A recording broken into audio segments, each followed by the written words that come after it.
Hello everybody, welcome back to the channel. It's breaking our silence time to discuss the Buncha Berries week, part 1, or volume 1, whatever they want to call it.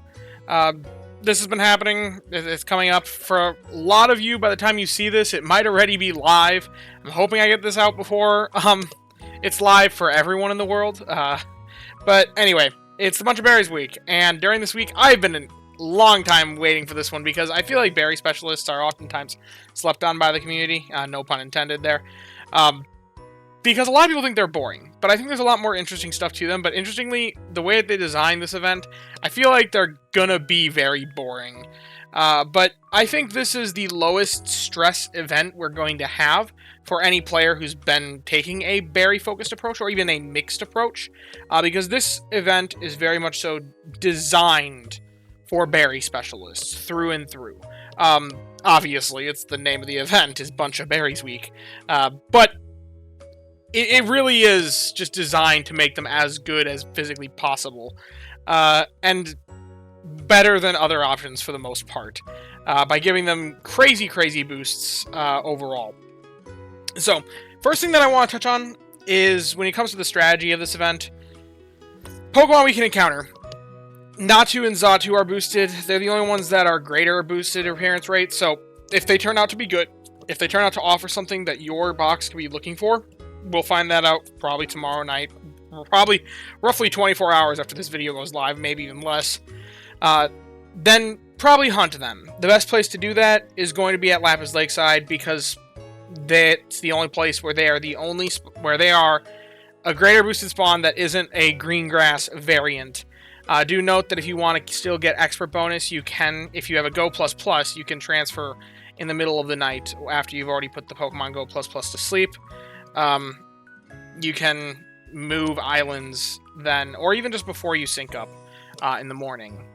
Well, no, you can't do that, because you'll be at a different island. Before 4 a.m., that's when you have to do it. As long as after you put the Pokemon Go++ to sleep before 4 a.m. when the week ends, then you can still get the expert bonus at expert mode, even if you went to Lapis Lakeside the rest of the week and don't want to miss out on the Sunday night sleep session. If you don't have a Go++, unfortunately you're out of luck. Theoretically, you could do a full sleep session before 4 a.m. If you're sleeping around that time. Get a full sleep session in, wake up, and then before 4 a.m. move islands. That's also possible if you want to transfer the area bonus but want to still get a full sleep session in. But most likely you'll have to sacrifice your Sunday morning sleep session if you want to make sure you still accrue that expert bonus during this Buncha Berries week and you want to go to Lapis Lakeside. Now, or anywhere else for that matter.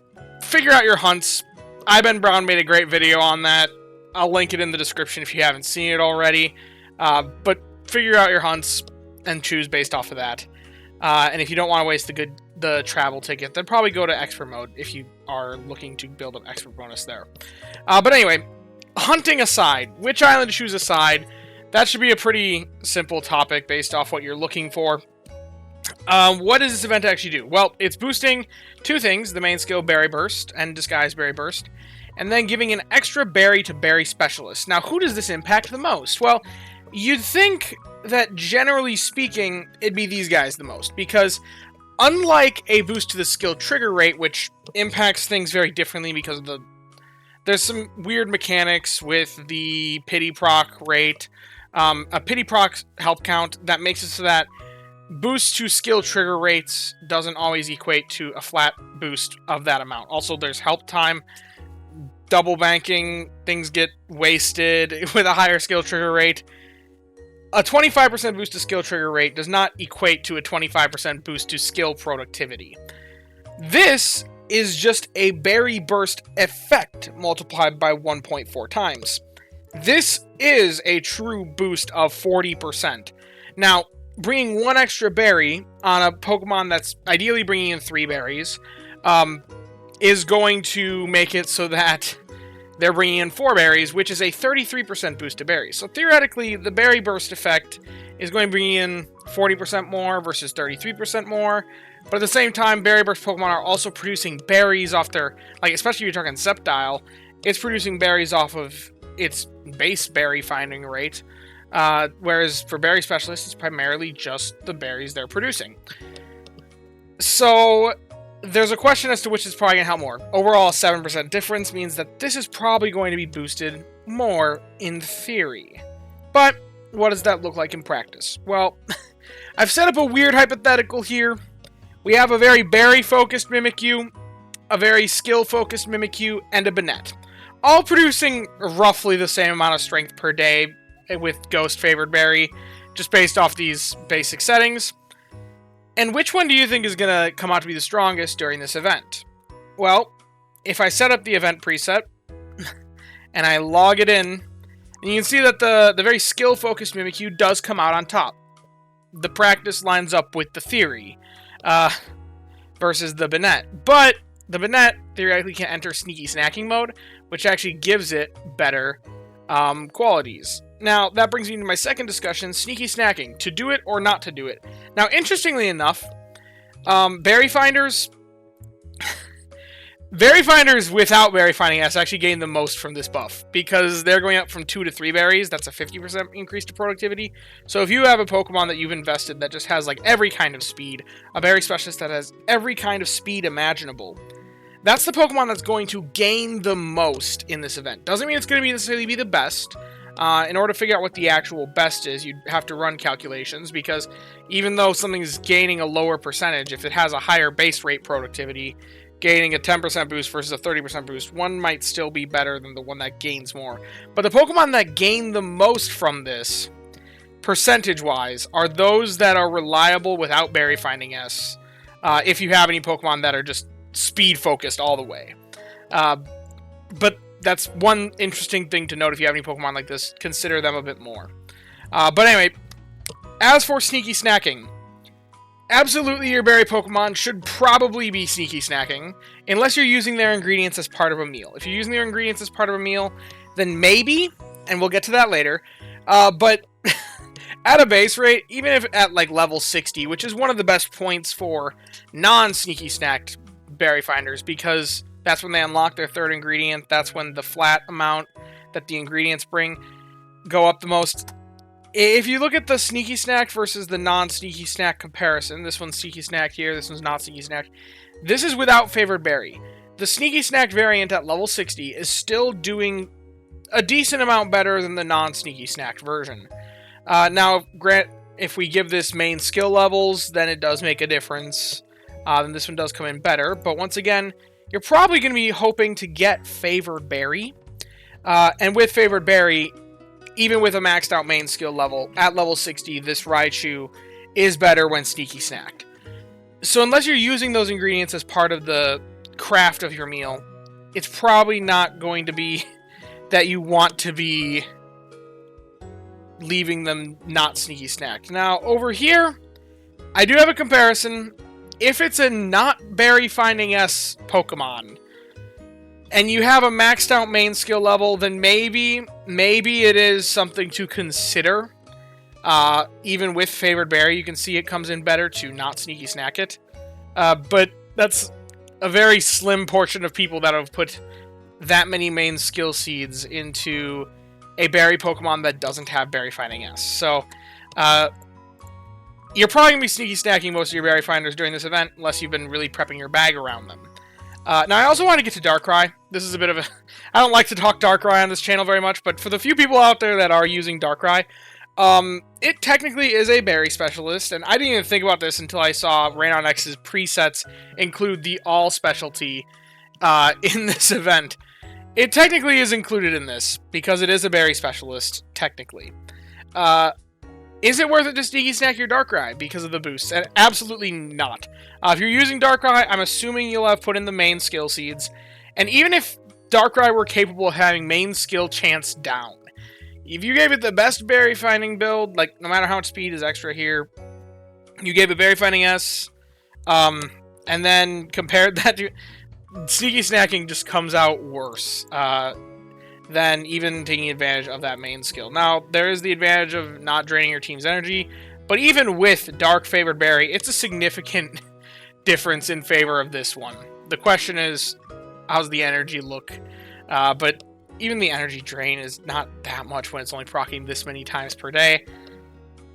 Overall, if you're using Darkrai, you probably want it for the main skill as well as the berries, and the boost to berries isn't so significant that it's worth ditching that main skill entirely. So that's the bit about Darkrai. It's probably the most I'll talk about Darkrai outside of my Darkrai video ever on this channel. But anyway, the next discussion is teams, team comp. What are the best teams going to look like here? Well, the first discussion that I wanted to have is one about energy. So, you'd oftentimes think, oh, the best teams are going to be 4 berry Pokemon and a healer in this circumstance. And that's generally pretty true if it's 4 berry specialists that match favored berry, but the question is, do we need the healer? Because berry specialists are significantly boosted during this week. Now, generally speaking, if you run 4 berry specialists and a healer, that's going to be better than 5 berry specialists, because that healer is boosting the other 4 berry specialists by more than 25%, while providing a little bit of value on its own. That's the whole concept of healing and why healers are such a fixed keystone of the team building process in this game. But there is a rare subsect of species of Pokemon that are berry specialists that do self-recharge. So, is it viable to get them to self-recharge since they're boosted during this event? If you theoretically had a team of Raticates, I just do this together as an example, then would that be optimal? The problem here is you aren't able to sneaky snack them then, because you have to be collecting their main skill. And I did compare them to 5 Raticates if you didn't, if you did sneaky snack them, 1.8 million versus 1.7 million almost. So even though you're gaining that little bit of energy, it's actually coming out worse than if you were to just sneaky snack them and suffer the consequences of no energy all day because their skill trigger rate is that bad. Now, I did compare this to a team that has a healer, and big shocker here, it does come in significantly stronger, like 2 million Snorlax strength compared to like 1.8 was the best.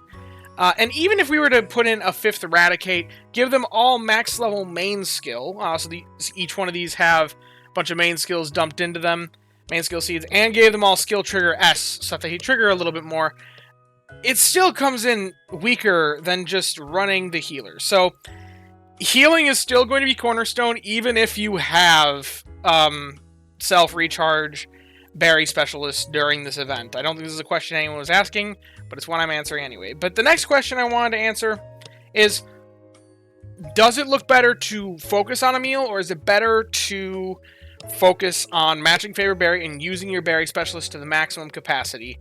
And honestly, it depends on your investments. If you're a very ingredient-focused player, it's probably best to just try and use your ingredient specialist to supplement the berry specialist that you have, or to work around, don't give up on using a berry specialist, but then cycle ingredient specialists around them.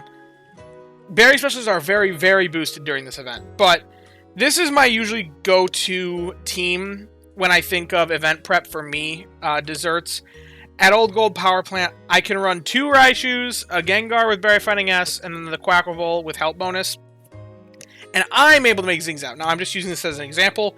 There probably are examples out there that this won't apply to, but just go test it in Rain on X yourself. If you're getting that deep into the nitty-gritty of the game, go test it yourself. I'm trying to create general concepts, and I'm using this as an example. These Raichus are pulling in quite a bit of strength, as you can see, and they're providing apples and ginger to provide to the meal. The coffee I have stockpiled from week before prior prep. I just realized, is it set up correctly? Okay, yes, it is. I was worried because it only showed 1 Zing Zap up here, not 3. I was worried that it was only logging 1 Zing Zap and I'd have to redo the whole recording, but I don't have to do that. But anyway, I have some stockpiled apples, I have stockpiled coffee, I have a little bit of stockpiled ginger to make sure we have enough for the whole week. And it's coming in at roughly 7.5 million Snorlax strength. Now, if I was to take my box and just use my best berry specialists for the island, which one of them doesn't even match favorite berry, this is just what I have and what I personally have invested, and then just run the healer alongside them, 6.6 mil. So it's generally going to be better if you can have the ingredients prepped and you can actually make the meal, because making a strong meal is very powerful in this game. But This is an easy mode. You're sneaky snacking 2 Pokemon, just logging in to collect from the Sceptile, just logging in to collect from the Pawmot, and then forgetting about it the rest of the day. This event is very much so designed to be passive, to just be chill. We can all take a chill pill this week, and it's why I'm kind of thankful that this event lined up with when I'm taking a break from YouTube in general, because it's kind of funny. But even if I was to just level up my Pokemon a bit more, just give them all 4 more levels. Now, I also did swap around some of the stats here as if I made different investments. So maybe these are a bit rarer Pokemon. These ones don't actually exist, but I do think this is within the realm of possibility that someone could have this at this point. I'm not saying it's realistic. I'm not saying anyone does, but I'm saying this isn't outside the realm of possibility. This team can make 7.8 million Snorlax strength versus the 7.5 million, and this is the maximum you're going to get from a cooking-focused team if you're doing this sort of thing during this event. So it allows for higher highs if you have the investments already there. So I'd say during this event, it's probably best to just forget about cooking altogether. Can you do it? It's not going to be a bad decision. It might yield better strength. But realistically, you can get really good Snorlax strengths without running anything for cooking. Additionally, you don't have to really stress about making sure you meet all the minimum thresholds for your meals. And you could easily, it gives you a lot of flexibility, because you know what, this Sceptile doesn't match Berry type. Let's say I want to run something else here. Let's say I want to just build up some Dream Shards. I could easily swap this Sceptile out. Sorry. I could easily swap this Sceptile out for my Swalot. And then my Swalot is there collecting me a ton of Dream Shards while I'm still getting to Master 19 at Old Gold Power Plant. Because the nice thing about Berry Specialists is they don't depend upon getting the ingredients from every single Pokemon on the team to make sure you cross that minimum threshold for crafting the meal. They just each independently produce their own strength. So as you need less strength, you can swap more and more of them off. You could maybe even start prep work for the week following, which we now know is going to be another event. The Sleep Style Discovery event. So maybe you want to use this time to just run 1 Berry Specialist. And look at this. Even if I just leave my best Raichu, and then the Swalot and Pawmot, even if I just didn't run 2 other Pokemon, I'd still hit Master 10 at the Old Gold Power Plant. Now, maybe that's a little bit of a humble brag there, but I'm just showing the power of Berry Specialists during this event. It's really insane. Just run the Berrymons you have if they're at an adequate level. And then, if you find that you don't have anything at an adequate level, maybe start looking to invest your Berrymons, because higher levels is really when Berry Pokemon begin to shine and really begin to become outstanding at what they do. And if you've been investing heavily in Ingredient Specialists thus far, maybe that's why this event might not feel so exciting to you, because this is truly something interesting and very, very powerful. But anyway, that is it for today's video, so if you have enjoyed, be sure to leave a like and subscribe. Down in the description, I'll have a link to join the Discord. You can come join us, hang out, talk about all things Pokemon, sleep, and the like. Huge thank you to all my channel members. It really means a lot to me. You guys want to show your support financially, despite there being no paid rewards for members, especially with me taking a break here recently. But anyway, yeah, if you have enjoyed, thank you all for watching, and I hope that you all have a wonderful day. Bye-bye now.